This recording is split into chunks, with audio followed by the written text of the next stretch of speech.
welcome back to This Week in Weed. Let's take a look at this week's top stories. State Attorney General Kamala Harris has called on U.S. Department of Justice officials to limit their ongoing actions against medical cannabis providers in California. In a statement issued by the Attorney General last Thursday, Harris criticized that an overly broad federal enforcement campaign will make it more difficult for legitimate patients to access physician-recommended medicine in California. Earlier this month, the United States Deputy Attorney General James Cole, along with 4 U.S. attorneys from California, publicly announced plans to escalate federal prosecution efforts targeting the state's medical cannabis dispensaries and providers. Since their announcement, U.S. attorneys have sent eviction notices to the landlords and even the financial institutions of several cannabis providers throughout the state. Federal law enforcement officials also recently raided Northstone Organics, a Northern California co-op that was licensed by the Mendocino County Sheriff's Office to cultivate and provide cannabis.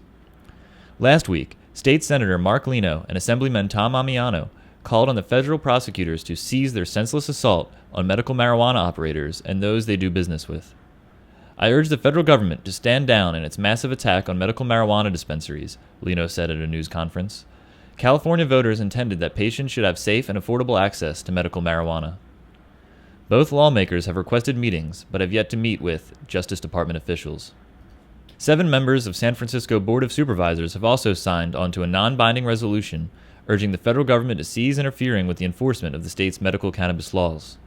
On Tuesday of this week, dozens of marijuana law reform activists gathered in San Francisco outside of a $7,500 per plate presidential fundraiser to protest the administration's apparent flip-flop on medical marijuana policy.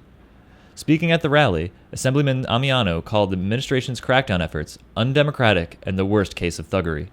Medical cannabis advocates on Tuesday also announced plans to draft a statewide ballot initiative for 2012 that would seek to impose increased state oversight over the production and distribution of medical marijuana.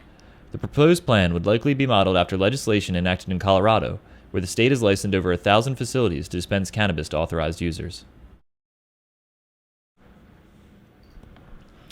Experienced cannabis consumers exhibit tolerance to some of the drug's acute impairing effects, according to clinical trial data to be published in the journal Psychopharmacology.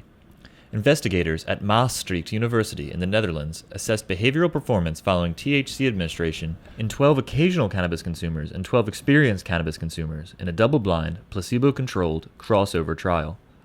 Researchers reported that THC administration decreased amplitude in occasional but not heavy cannabis users on certain cognitive tasks, such as divided attention task.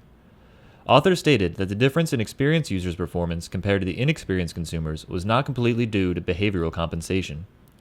They concluded, the present study confirms that heavy cannabis users develop tolerance to some of the impairing behavioral effects of cannabis. Separate studies have previously shown that experienced consumers exhibit limited changes in cognitive performance compared to occasional users following cannabis administration. Thanks for watching This Week in Weed. Make sure to come back every Thursday for the newest installment.